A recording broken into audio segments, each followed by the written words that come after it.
because people in the United States might say, why was this time chosen? Well, this coincides with my world religions module that meets at 2 p.m. Irish time. And I just thought it would be really important to get, many of, you could say, the next generation from my standpoint of future teachers, academics, educators, who, to be honest, may not be aware of the treat that they have in store for them. Having somebody with such a wealth, such a breadth and depth of knowledge and information, having somebody who can speak about a role that she played in, among other things, in the Second Vatican Council and Nostra Aetate. I mean, that in itself, it may not hit them till later on when they go, oh, I heard somebody, but this is, of course, what learning is about, even if we don't appreciate it, perhaps, in the moment.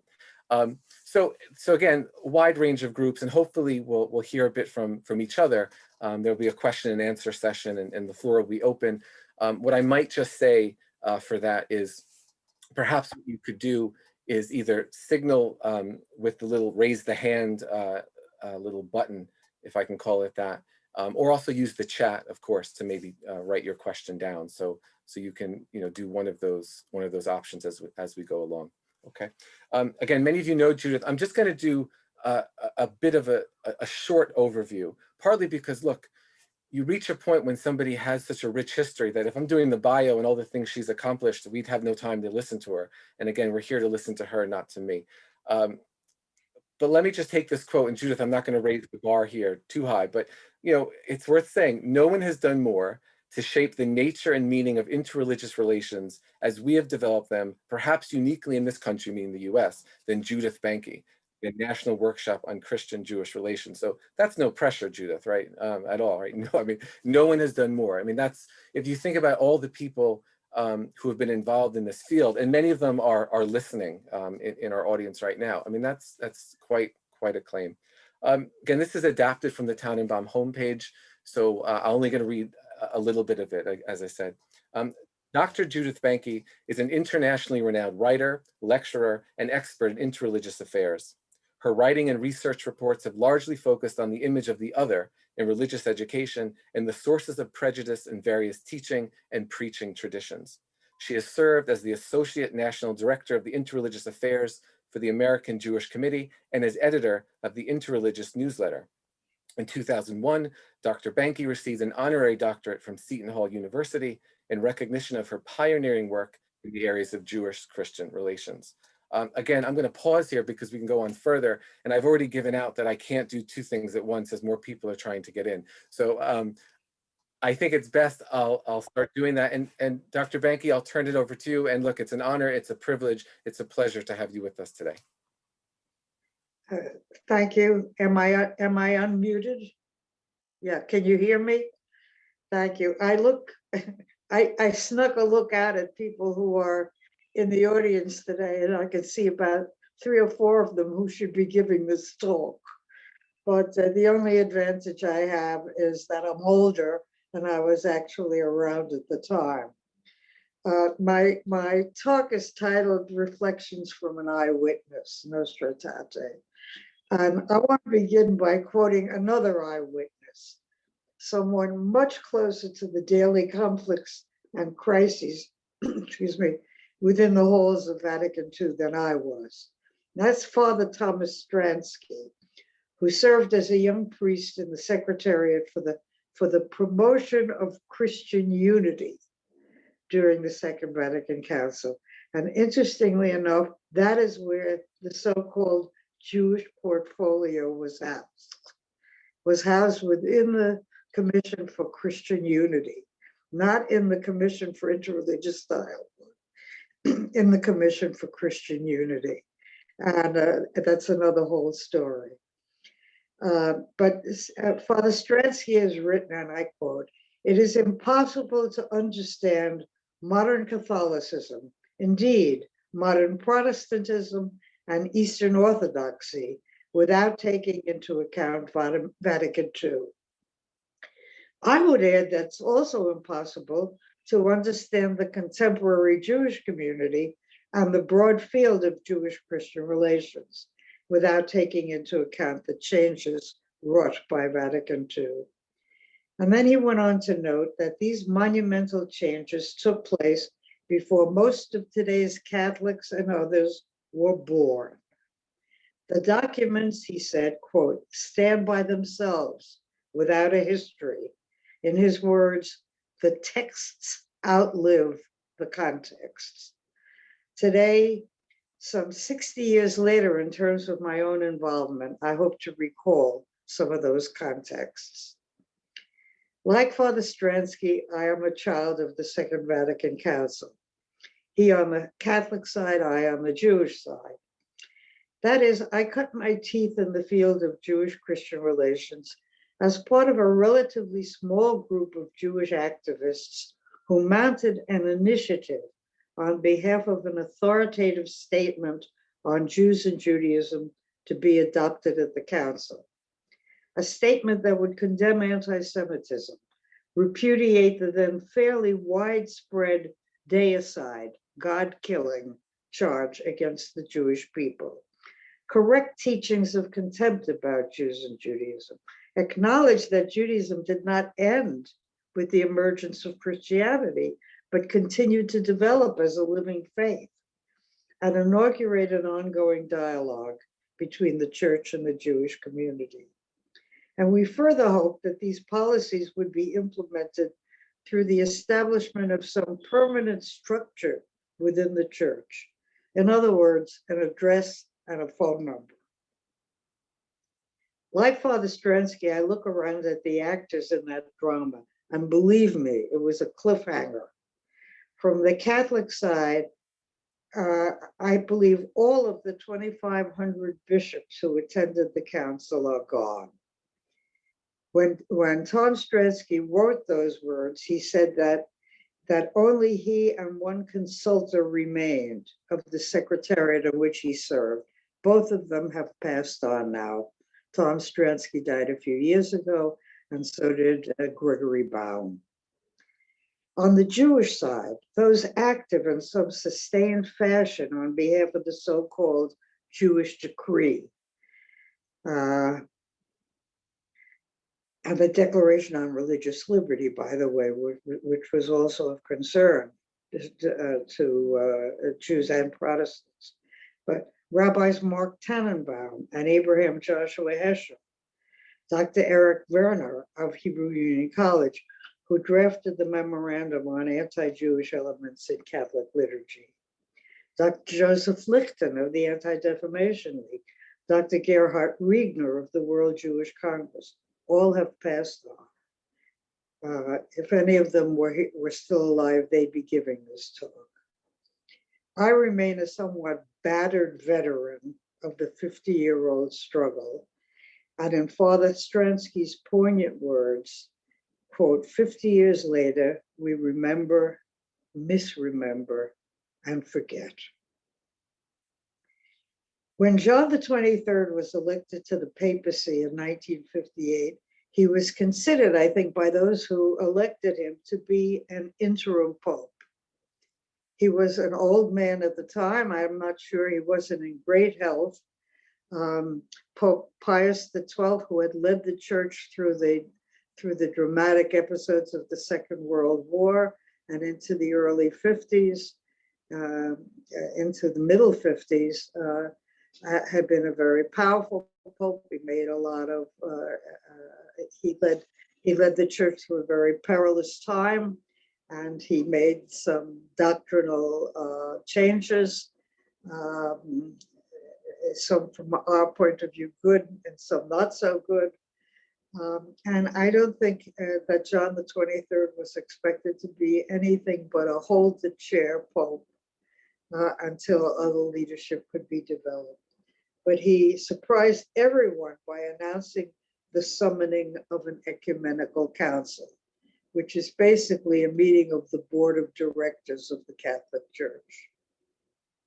At the time, we at the American Jewish Committee, whose Interreligious Affairs Department was headed up by Rabbi Mark Tannenbaum, who led our initiative vis-a-vis the church. We were approached by a French Catholic author and scholar, Madame Claire Huchet-Bishop, who was an ardent devotee of the work of Jules Isaac, and I'll say a few words about him later. It was she who pressed for the publication of his books in the United States, and thus indirectly for familiarity with the expression, the teaching of contempt on the North American continent. She urged the American Jewish Committee to become involved insofar as possible in the coming council, and to urge the church to confront the anti-Semitic tradition of teaching and preaching, whereby Jews had been segregated, degraded, charged with wicked crimes, and valued only as potential converts. Ecumenical councils are few and far between, she said, and this is a historic opportunity. Seize it. And I should note that the previous Vatican Council, which I think was 1875, I'm not sure, Mary, you can correct me on that, was quite a conservative one. And it declared that the idea of religious liberty was a foolish idea. It accepted the idea of papal infallibility, of course on a limited basis, but still papal infallibility. And it was kind of, I'd say, turned its back on the modern world.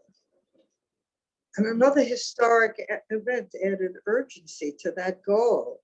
At the same time that the preparatory commissions for the council were going about their work, the nightmarish details of the Nazi genocide against the Jews were being vividly recalled by the trial of Adolf Eichmann in Jerusalem.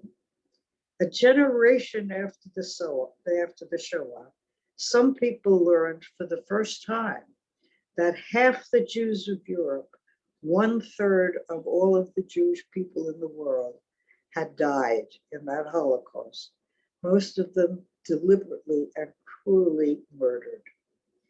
Asian communities of learning and piety were completely decimated, all with the deliberate goal of wiping this people from the face of the earth, erasing from memory its culture, its language, its religious legacy. The moral questions posed by the Eichmann trial were not lost on religious spokesmen, some of whom pointed to the need to root out the sources of hatred and contempt for Jews and Judaism for once and for all. Now, a few words about Jules Isaac, because he played a very important role.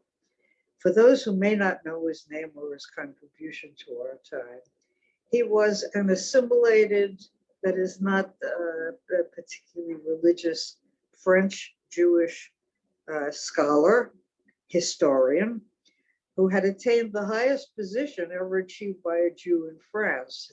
He was director of higher education in the French civil service. He was in southern France. He lived in southern France for a long time in Aix-en-Provence, and so he was not in the northern part that was occupied by the Germans, but of course the Vichy government was collaborative. And one day he came home and discovered that his wife and children had been arrested by the Gestapo and sent off to a camp. His wife was murdered, and one of his children, one of his sons, escaped. One of his sons was not there when they were arrested.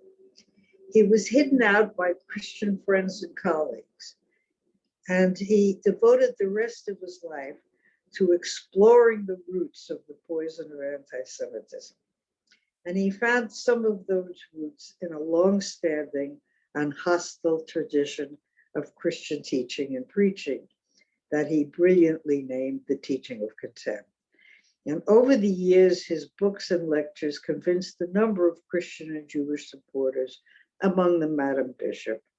And in 1947, after the war, they assembled together in Switzerland, this group. They started what is now the International Council of Christians and Jews, and they came out with a document called the 10 Points of Seelisberg. That's where the conference took place in Seelisberg, Switzerland, which laid out 10 points that Christians should incorporate into their teaching about Jews and Judaism. And when Vatican II was announced, he sought a meeting with Pope John the 23rd to use his own passion and influence to try to get John to back this kind of study and attention to Jewish-Christian relations as part of the council. And he was given that audience. And when he showed up for it, he was told that the Pope was sick or too busy, and they tried to turn him away. And in desperation, he turned, and I have to apologize because I don't know this woman's name. He turned to a Roman Catholic nun who had some kind of position inside the halls of the Vatican, and she got him through. And the two men came together for what was to have been a 10-minute audience. It lasted, I think, for 30 or 40 minutes. And during it, Isaac made his point that it was time for the church to look into what it taught about Jews and Judaism and to establish an ongoing relationship of friendship and dialogue. And the Pope assured him that he was that it was also his wish. So, you know, in retrospect, somebody should, you know, somebody did a documentary called The Two Popes. They ought to do a documentary about Isaac and John the 23rd, because these were two elderly men, not in good health. Neither of them survived the passage of Nostra Aetate. Pope John the 23rd died in 63. I'm not sure when Isaac died, but both of them died within a few years after their interview, but they changed the course of Catholic Jewish history. And that's not belittling what we did in the United States and our own efforts, but Isaac was a major influence and he should be acknowledged.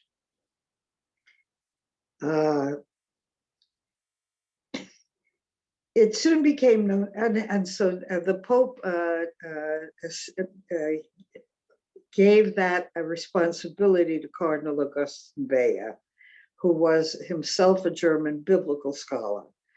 And it soon got around that he was a key figure with regard to the Jewish decree, the so-called Jewish decree, that's what it was called at the time, at Vatican II, and that he and his secretariat had been entrusted by Pope John to draft a statement and to seek representative Jewish viewpoints.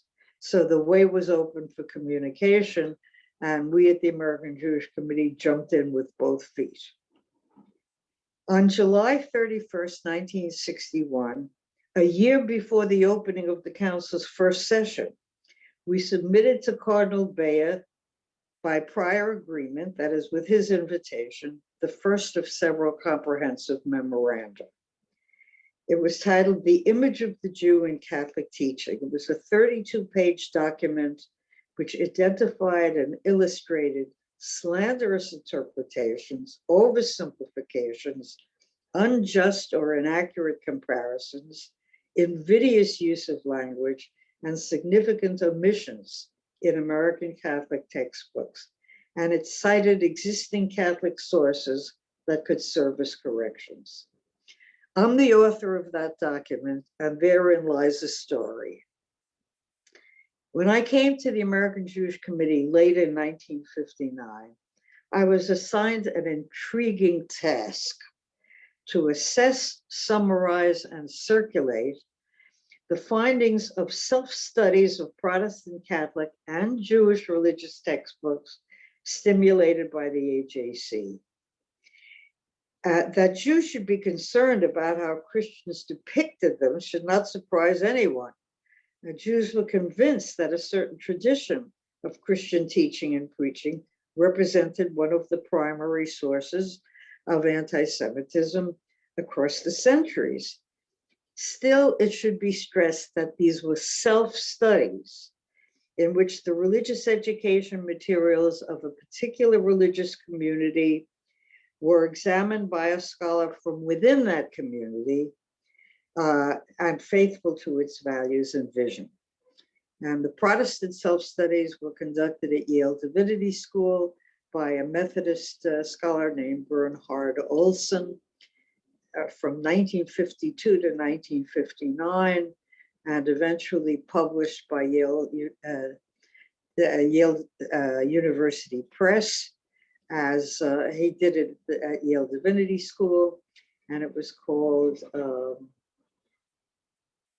Faith and Prejudice. The Catholic studies were carried out at St. Louis University, a Jesuit institution. And there were 3 teaching nuns, 3 teaching sisters that examined different aspects of the textbooks. And I confess I don't remember the names of all 3. One of them examined a Catholic social studies textbooks and one Catholic literature textbooks. And both of those were not problematic. They were very similar to these secular materials on social studies and literature. And of course, the pay dirt, and it was the less to be done and the most sensitive, were religion and church history textbooks and teachers' manuals. And they were examined by Sister Rose Thiering, a Dominican nun from Racine, Wisconsin. I thought that the negativity with which some of her findings were received only strengthened her backbone and made her more courageous. But I was told by one of her sisters at the home convent that she was actually terribly distraught by it and even considered not completing the study. But she did it. She found the courage to do it, and transformed by the implications of her own research, Sister Thiering became an important educator in the field. She served with Monsignor John Osterreicher at the Center for Judeo-Christian Studies at Seton Hall University. She was a lively activist on behalf of Israel and led over 50 study tours to the Jewish state. And last but certainly not least, she was my friend and my colleague. And I have to say, I could not have done this document that I submitted to Cardinal Bea without her research. When I first began reading the raw data from the Protestant and Catholic textbooks, I was astonished both at the degree of hostility to Jews and Judaism and at the extent of group libel that I found in many of the excerpts. I'm recalling a few of them here, just these statements, to remind us of the dimensions of the problems that we uncovered. This is a quote from these are quotations from a few Catholic textbooks. 1, his prophecy was partially fulfilled in the destruction of Jerusalem and more fully in the rejection by God of the chosen people. Another quote, Christ, by his miracles and preaching, tried to conquer the obstinacy of the Jews and to bring them to repentance. The Jews, on the contrary, by the bad influence of their hypocrisy and pride, hindered the spread of the knowledge of God among the nations. I wonder if whoever wrote that commentary, did he remember Matthew's accusation that a Pharisee would, quote, cross land and sea to make one disciple? Israel's mission is precisely to spread the knowledge of one God among the nations, not to make everybody Jewish, but to have everybody affirm one God, the creator and redeemer. And last but not least, quote, the Jews as a nation refused to accept Christ, and since his time, they have been wanderers on the earth without a temple or a sacrifice and without the Messiah. And I was particularly struck by this passage because it was so similar to a Protestant lesson, which I quote. Israel rejected their Messiah when he came, and because of their failure, they withered away. This has been Israel's condition as a nation for centuries. She has dried up with no national symbols such as a land, a king, a flag. Now, the interesting thing is that both of these comments were published years after the emergence of the modern state of Israel.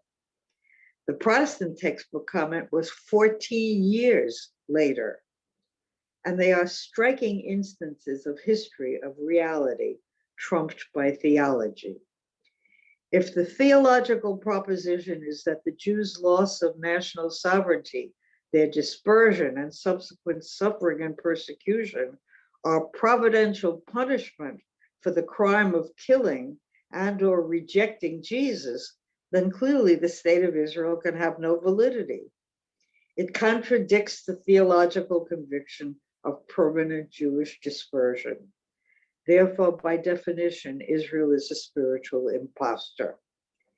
Now, whether this theological presupposition carries over into political judgments on Israel's behavior is not our subject here today. It's a question worthy of another conference, and I would like a seat at the table at that one. Now, look, I mean, these were not the only kinds of references to Jews and Judaism in the textbooks. There were neutral or fair statements as well.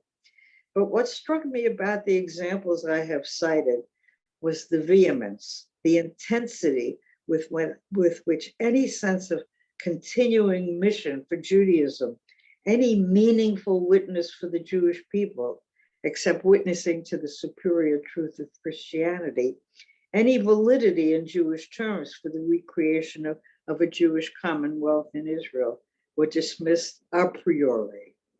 And these teachings certainly qualify as teachings of contempt. The documents submitted to Cardinal Bea incorporated such examples, which were unearthed in Sister Rosa's research. But the organization, the arguments, the call for the forthcoming council to repudiate such teachings were my own.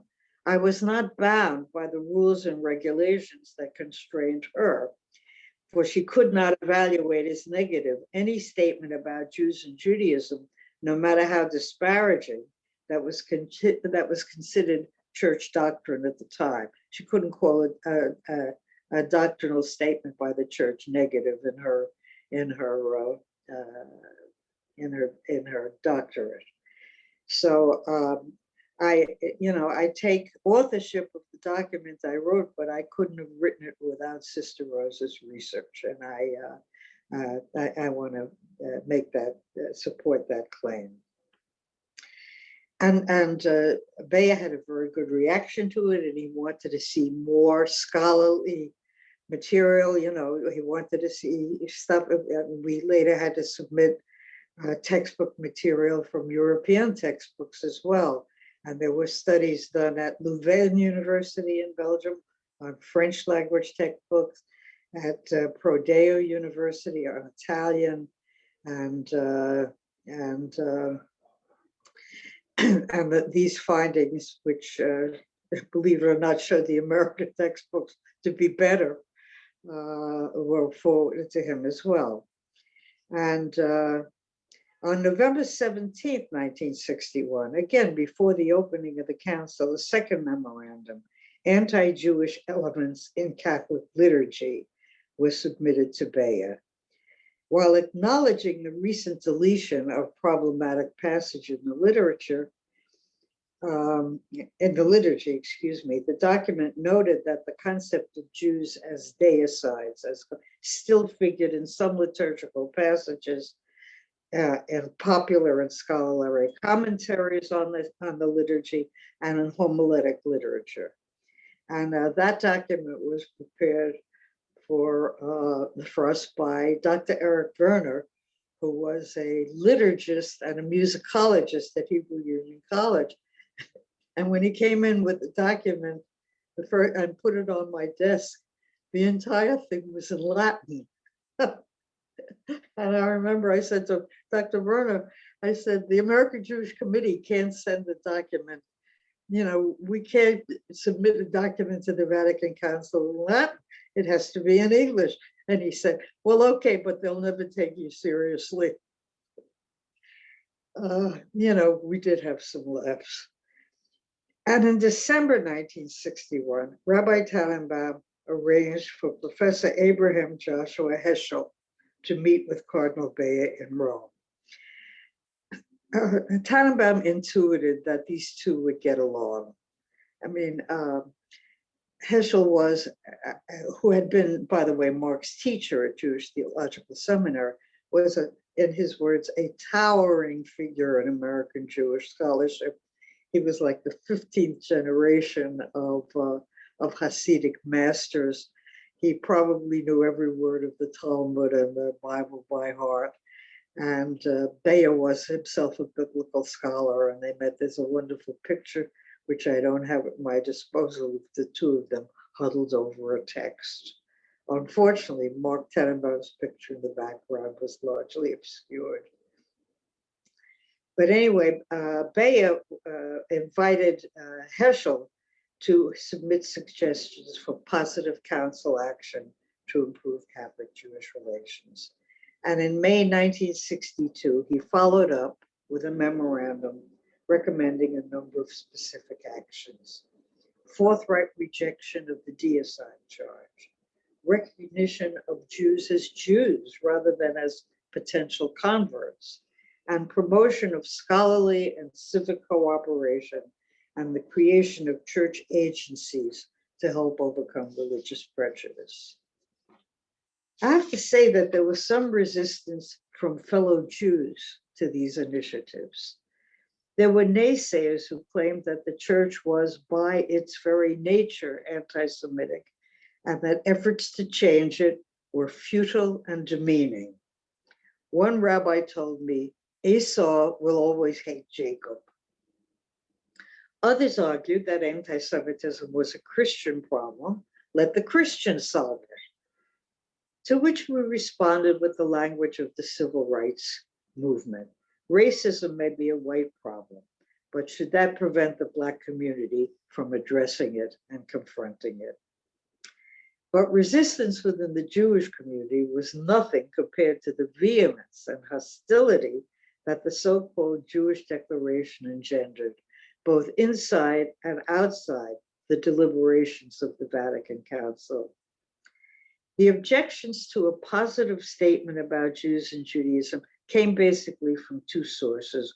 One were the theological conservatives, or I might say reactionaries within the church, and secondarily from Arab governments and religious leaders. Now, the Arab opposition to any statement expressing esteem or affection for Jews, suggesting a special relationship between Christianity and the Jewish people, deploring specific acts of persecution against Jews, and removing a theological basis of anti-Semitism, didn't come from Muslim writings. I mean, that didn't come from the Quran. That was politically motivated. But Christian theological categories were enlisted in this campaign, which was carried out on the highest political and diplomatic levels. Indeed, the campaign included several diplomatic démarches to the Holy See and threats of reprisals against Christian minorities in Arab lands. And then, of course, in addition to the Arab initiatives, there was a sustained campaign against the so-called Jewish Declaration on doctrinal grounds by conservative elements within the church who believed that the Jews as a people did indeed bear collective responsibility as deicides, and that their suffering across the ages was proof of providential punishment. I believe they didn't take into account that some of this suffering across the ages was caused by church legislation itself. Now, representatives of this position may have constituted only a small minority within the council, but they had access to extraordinary channels of distribution. Thus, a few days before the conclusion of the second session of the council, every prelate found in his mailbox a privately printed 900-page volume Il complotto contro la Chiesa, the plot against the church, filled with the most primitive anti-Semitism. It was described by Monsignor George Higgins, who at that time was a columnist for the National Catholic Welfare Conference's press service, as, quote, a sickening diatribe against the Jews. And it charged that there was a Jewish fifth column among the Catholic clergy plotting against the church, and it even justified Hitler's acts against the Jews. And it's interesting, the fifth column accusation was undoubtedly directed at converts from Judaism who were associated with Bea's secretariat and who played some role in drafting the declarations, such as Father Gregory Baum and Monsignor John Osterreicher, both of whom had written widely on issues of Jewish-Christian relations. These and others, such as Edith Stein, were faithful Catholics, serious scholars who found their religious fulfillment in Christianity, but who also realized that Judaism was being defamed, distorted, and maligned by blind hatred. During the second session, another anti-Semitic publication was privately distributed to the Council Fathers. The English title, I don't have it in Italian. The Jews and the Council in Light of Scripture and Tradition. It cited Catholic sources supporting the God-killing charges, proclaimed that Jews could only wipe out the curse upon them by converting to Christianity, and insisted that the efforts to change the traditional view that were a result of a conspiracy in the council by Jews and Freemasons working on behalf of communism.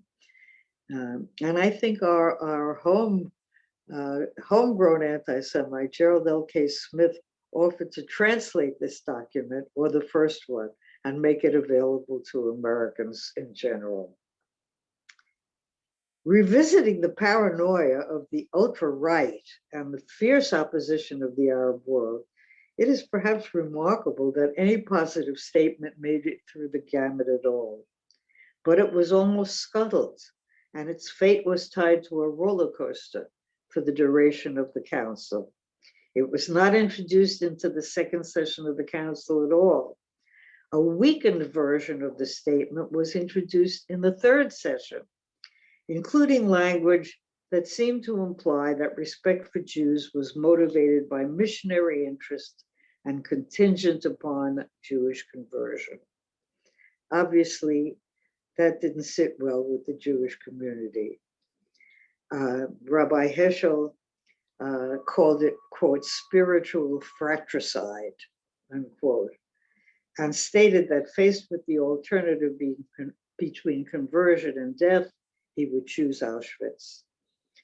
But it also angered some major American and European Catholic leaders who raised their voices in support of a clear and forthright statement.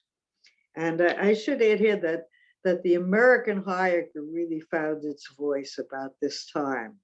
You know, the American hierarchy, when the council started, or before the council even started, sort of was looked down on by elements of the Curia who thought the Americans were rather primitive. They weren't that fluent in Latin. The wonderful Cardinal of Boston, name slipped me, said that if the deliberations were going to be carried on in Latin at the Vatican Council, he would represent the Church of Silence. And but the Americans suddenly woke up and realized, wait a minute, our Catholics go to church, and that many of the elements in the Curia who were putting them down, you know, represented communities where 4 or 5% of Catholics went to church. So they exercised their privilege in support of this document. The battered and bruised Declaration on the Jews, promulgated by Paul VI as Nostra Aetate, was adopted at the council on its final day, along with the Declaration on Religious Liberty. Both had survived determined assaults, were weakened in their final form, and were, to a certain extent, compromised documents. But both changed the relationship between Christians and Jews irretrievably. Some of the follow-up documents adopted both by the Holy See and by national bishops' councils around the world have expanded and strengthened it. Some appear to have backtracked or retreated. There have been many bumps along the way, some setbacks and misunderstandings. In an American Jewish Yearbook article in 1966, I predicted that it would be implemented least where it was needed the most. And that seems to be the case.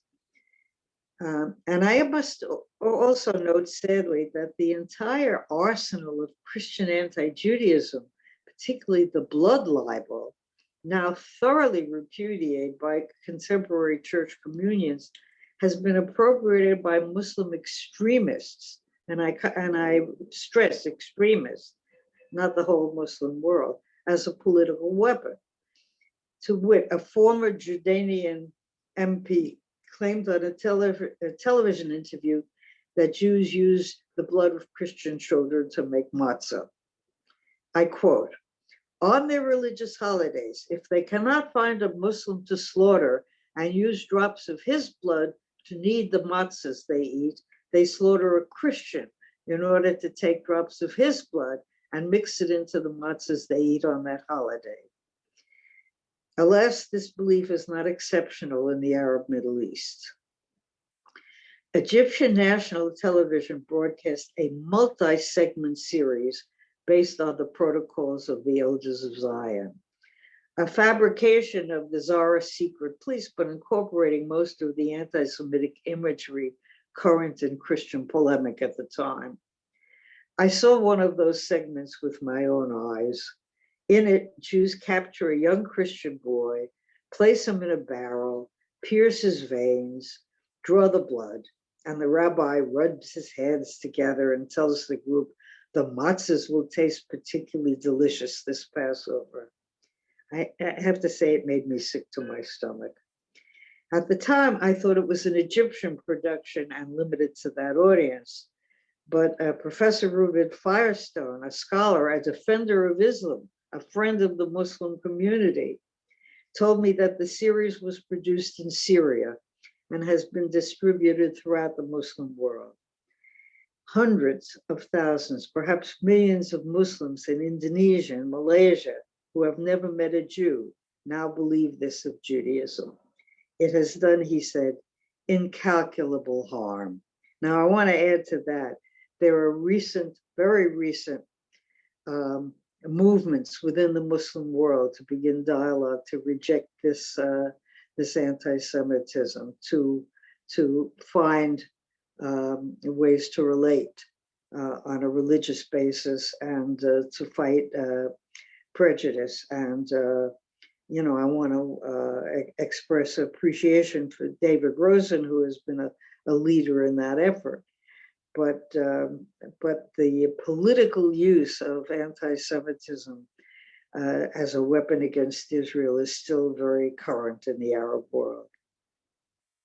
Nevertheless, I have to say, out of that historic council 50 years ago has emerged a group of Christians and Jews, Catholics, Protestants, others, religious leaders, scholars, activists, and ordinary citizens, committed to mutual respect and understanding, to overcoming the sources of bigotry and discrimination in our own religious traditions, to making this world a saner and safer place for our children.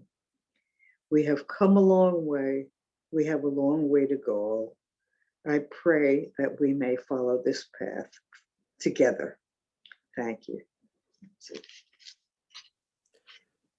Thank you, Judith, so much. It goes without saying that I'm so glad this is being recorded, because I know myself, I'm going to want to go back and not only for myself, but also for my students. So wonderful. Thank you so much for taking us through this historic and important journey and personal journey as well.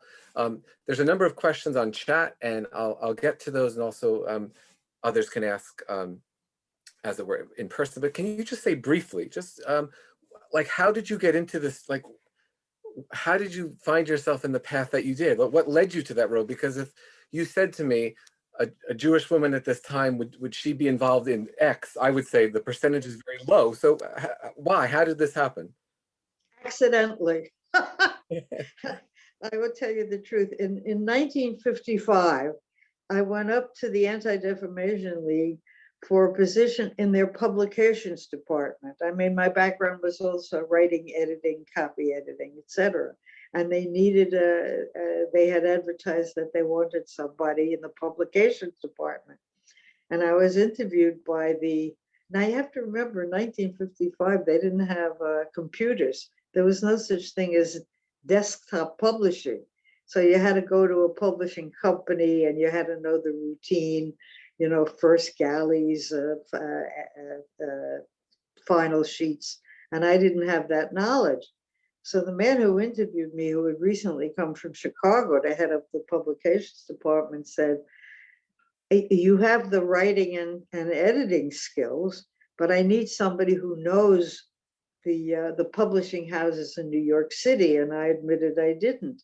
He said, but there's another opening here for somebody who has those skills. And let me introduce you to the rabbi. So as soon as he said rabbi, I pushed back. My idea of a rabbi, which you know, was somebody bent over with a long beard, and I didn't think I wanted to work for one. I was not. I mean, I was a member of a Reform congregation, but I didn't know. And then in bounced this 31-year-old, open-hearted, wonderful young man named Rabbi Arthur Gilbert.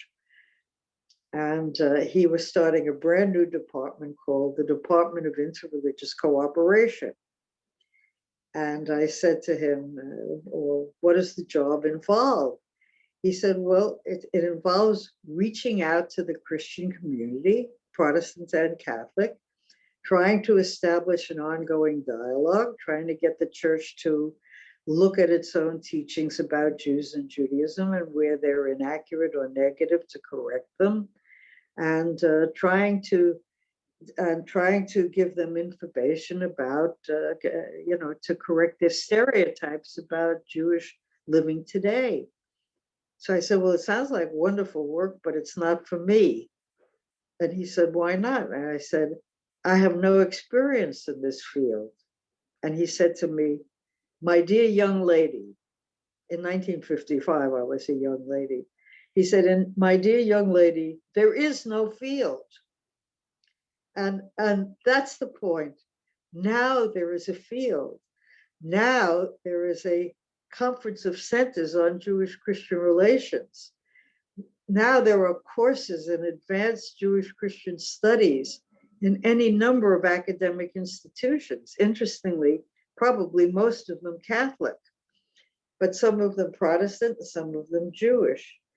And now I think if I were going for a position in the world of Christian-Jewish relations today, I wouldn't get it. I'm not qualified. I'm not a cleric. I'm not a rabbi. I'm not an academic. And I stumbled into the field. And I think I have survived in the field and helped form it and helped shape it and helped direct it, because I had an open mind and an open heart and a desire to defend my people and a willingness to learn about Christianity and a willingness to learn about Judaism, which I learned about as I progressed in this work. And you know, and that's how I got into it. And now it is led by people a great deal more qualified than I. I see in the audience Sister Mary Boyce, who is one of my great heroes. Mary and another colleague were the first Catholics ever hired by what was considered the premier Protestant seminary in the United States of America, the Union Theological Seminary. And I think now Mary is the academic advisor for Union Theological Seminary. And she also teaches at Jewish Theological Seminary. And that's something that's a new development. And co-teaching, teaching of Jews and Christians together on a particular subject is something I always dreamed of and promoted. They have that at St. Joseph's, where Phil Cunningham and Adam Brigham teach courses on Jewish-Christian relations together. And that's, I think, a very important way of overcoming distortions and stereotypes. So that's how I got into the field, and I'm still in it. So. Thank you. There's a number of questions here in chat. Let me just first note that anytime somebody has both humility, so quick to give credit to other people, which we've seen throughout your talk, even though you deserve a lot of credit, and of course humor, you know you're in the presence of somebody with great wisdom. I just needed to at least point that out. Let me get to this first question from Anne. Given the texts in the Catholic Bible, so I'm assuming you know Christian scriptures, do you think that we, and I assume you mean Catholics here, but correct me if I'm wrong, have a better relationship with the Jewish community today, or is this hatred in quotes almost still evident and hindering interreligious dialogue? So I guess Anne's question is, where do you think things stand today between, I guess, specifically Catholics and Jews? Are you hopeful? How would you take a position today versus the past? Well, I have to answer that in two ways. First of all, we didn't critique the Bible. You know, the Bible is sacred literature. We may not like some stuff in it. I mean, I don't like Matthew 25:27, his blood be us and on our children. But we don't ask of Christians to change their Bible.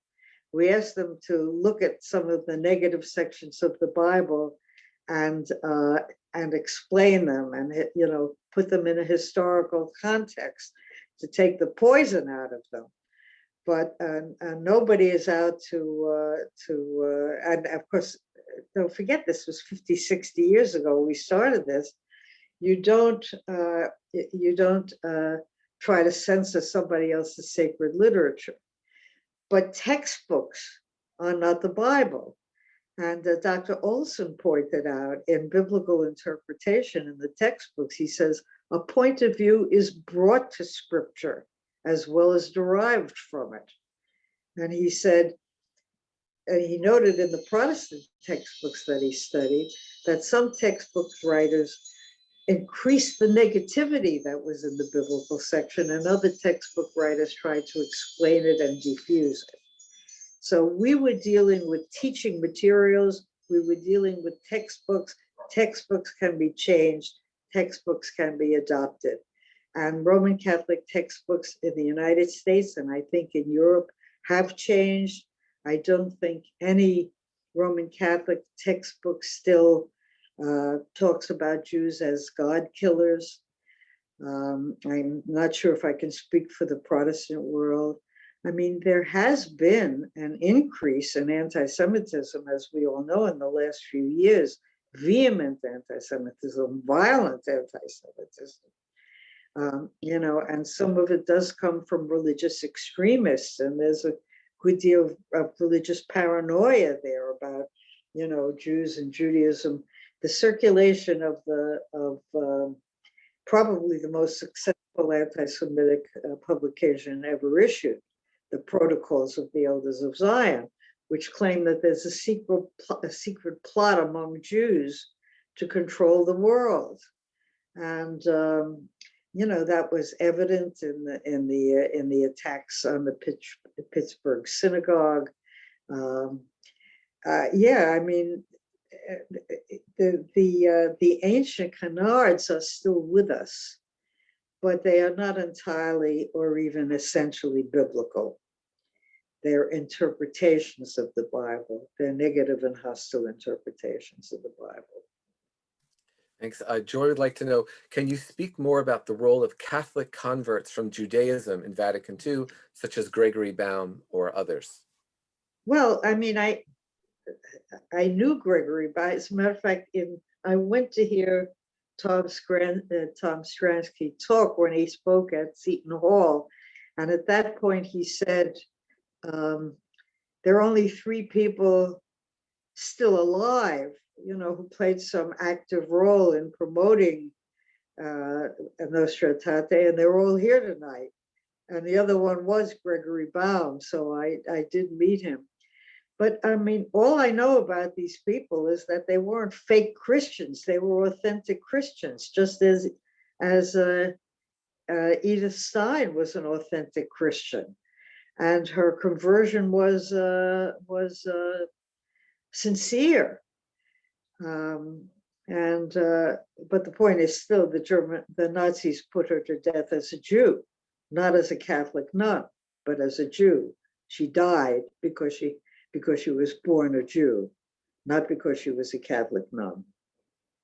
Her sister was also converted also, and was also killed by the Nazis. So, but the point is, they were not the anti-Semites. There were, during the medieval period, Jews who converted to Christianity and became the leaders of the forced debates, made very bad, probably caused a lot of deaths and deaths at the stake by claiming negative comments about the Talmud and Jewish teachings. But I'm talking about in the modern period. The Jewish converts to Christianity, or people who had whose family going back generations had converted to Christianity, and they were authentic Christians. They weren't Jews. They were authentic Christians, but they obviously knew enough about Judaism to know that it was being distorted and maligned. Lillian wants to know, and this is, I guess, the context of the growth of interreligious dialogue beyond just the Jewish-Christian one. And so she asks, how do we maintain the story of the unique bond between Judaism and Christianity in the context of a larger and newer interest of interreligious dialogue? I think it's a very important question. It's a very important question. The International Council of Christians and Jews, something like, I think, 15 years ago, decided that it was time to reach out to the Islamic community and to bring Muslims into the dialogue. And they invited Muslims, and the Muslims said, and their response was, it was quite understandable. Well, in that case, you're going to have to change your title. So it's not going to be the Council of Christians and Jews. It's going to be the Council of Christians and Jews and Muslims. And the ICCJ sent out a questionnaire to all of their membership organizations to ask, should we do this? Should we change our title? I think the questionnaire went around for over a year, and it was very interesting. And the decision that came back was, no, we should not change our title, because there are issues that are just Christian Jewish issues that have to deal with, we have a common scripture. We have a lot of division and problems over interpretation of that common scripture. And we should not dissolve what are essentially Christian Jewish issues and Christian Jewish problems. We have to keep focusing on that.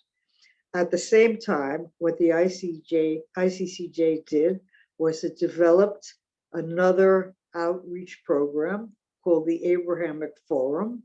The Abrahamic Forum has been tri-faith from the beginning, and it includes Muslims, and it meets, the Abraham Forum meets when the ICCJ meets, generally before, and its members are invited to sit in on the ICCJ meetings.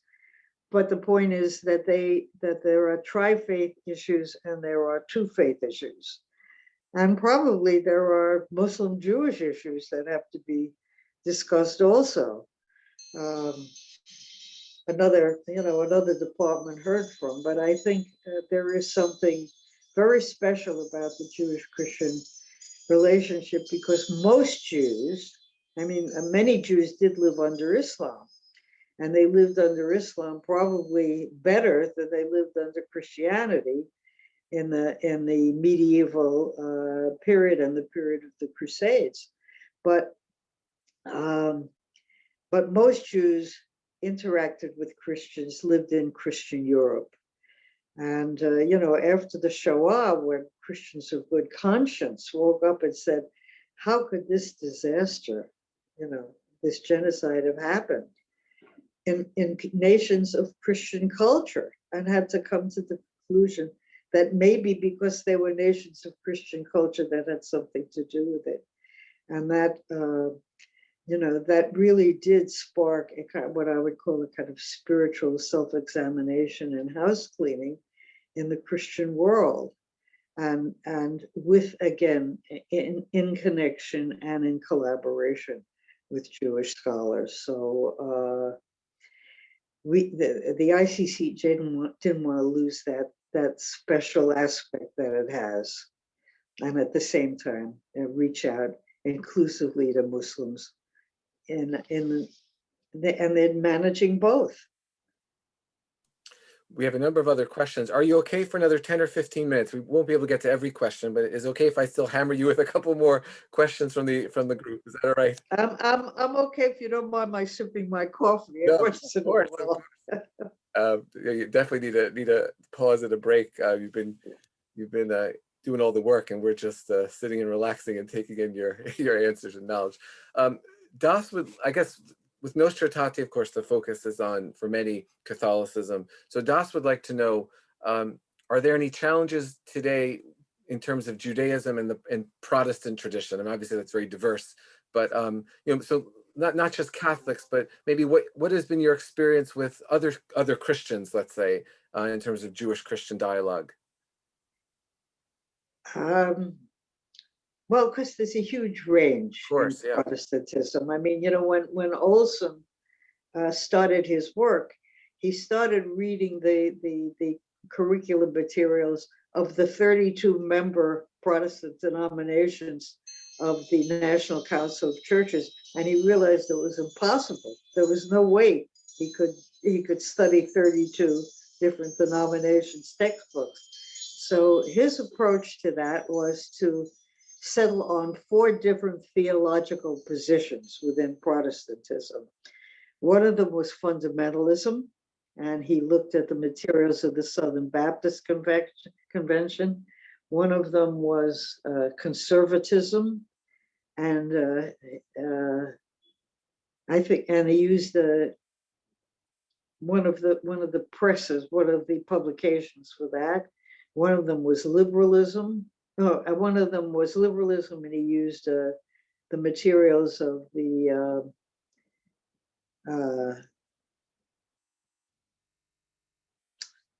Unitarian Universalist people, and one was sort of classical reform for Presbyterian outlooks. And he analyzed those 4 different theological positions. And he was able to find that the most hostility to the Jews came from the conservative. I think it was Scripture Press, and he was even able to find that one man who wrote the textbooks for that, one author of the textbook materials brought the most negative statements about Jews and Judaism to everything he wrote. So that's when he said, if there's prejudice in the writer, there's going to be prejudice in the biblical interpretations. But different. I'll give you an illustration of some of the differences. When one of the first, I think the very first project I got when I came to AJC in addition to looking at the textbook findings, was to do an analysis of the Christian press reaction, Protestant and Catholic, to the Eichmann trial as it was going on. And there it was very interesting distinctions. The Protestants were much more worried about what Israel was going to do to Eichmann than they were worried about what Eichmann did to the Jews. In other words, all they focused on was that the trial was illegitimate, that Israel had no right to conduct the trial, and then they pleaded for mercy on Israel's behalf, that Israel shouldn't kill Eichmann. They never looked at the issue of anti-Semitism. They ignored the issue of anti-Semitism. They dealt with the legalism of the trial. A lot of the Protestant press, certainly the so-called liberal Protestants. The Catholics were less interested in the outcome, and whether Eichmann was going to die or not. Catholics focused on the Catholics who saved Jews and Judaism. In other words, they were trying to protect their own record. And don't forget, this was in 1961. It was before Vatican II. So, but the best single response to the Eichmann trial that came out of all of the religious commentaries was written by James O'Gara of Commonweal. And I don't have it in front of me, but he basically said, you have to look at the realities, what was done. He said that the gas chambers disguised the showers, the effort to destroy every Jew on the face of the earth. That was the important, and we Catholics have to look at what might have been within us that made that possible. And you didn't get that so much from the Protestants. And also there was a hostility to Israel in some of the Protestant communities. Still is, I think. Fascinating. I mean, I could ask a million questions just about the Eichmann trial. Amazing. Let me move on though. Get some other people. Celia, of course, knows a lot about this area as well. But what has it been like to be a woman in an area that until relatively recently was dominated by men? Not easy. Not easy. I mean, the first day I came to work at AJC, I bumped into somebody in the hall. He said, "Oh, you know the person in the Interreligious Affairs Department?" I said, "Yeah." He said, "Of course, a woman can't do this job." That was what he said to me. And, I mean, it is true.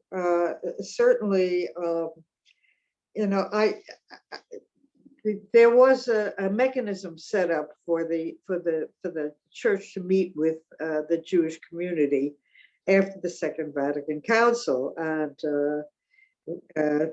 I was finally invited to give a paper at one Vatican Jewish conference, and I looked around, and the clergy were all male.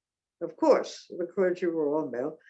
There was a Sister of Zion there. I call the Sisters of Zion my secret army. I don't know what we would do without them, But among the men also, many Orthodox rabbis, some conservative rabbis, some Reform rabbis, very, very few women.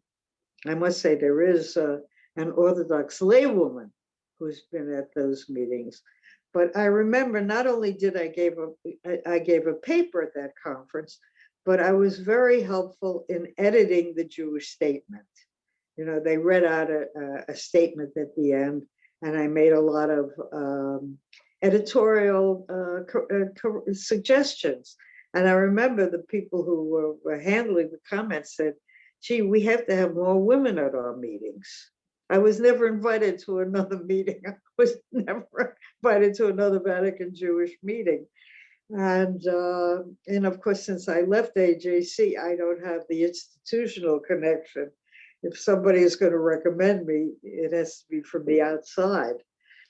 But yes, I mean, I did encounter a lot of not so much hostility as a woman, but the feeling that a woman couldn't do this work. And I guess I just responded by doing the work. And, you know, it isn't so much that I consider myself an active feminist, you know, but you can't help but be a feminist when you're told that a woman can't do this work. So, and I was also an early proponent of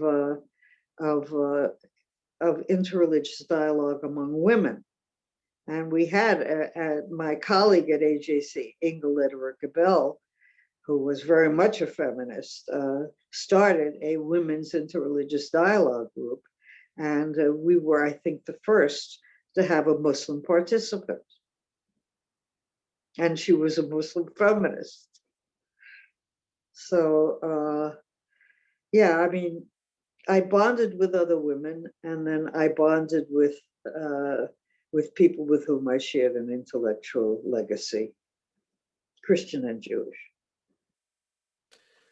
Just because of time, we'll maybe end on this one question. And again, my apologies to those who I wasn't able to read your question off. This is it. Do you have any advice for young people looking to enter the interfaith field?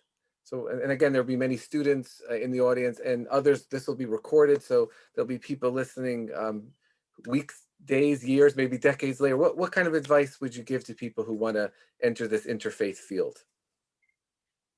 Well, I think I would rather have somebody else answer that. But I mean, my first advice would be to look for a university or a college that gives courses in that field. I mean, there were many in the Catholic tradition, there are a number in the Protestant field. In rabbinical schools, they're now teaching Christian-Jewish relations. I would read the literature, you know. You have literature, I have literature. There are recommendations. The ICCJ has all kinds of reading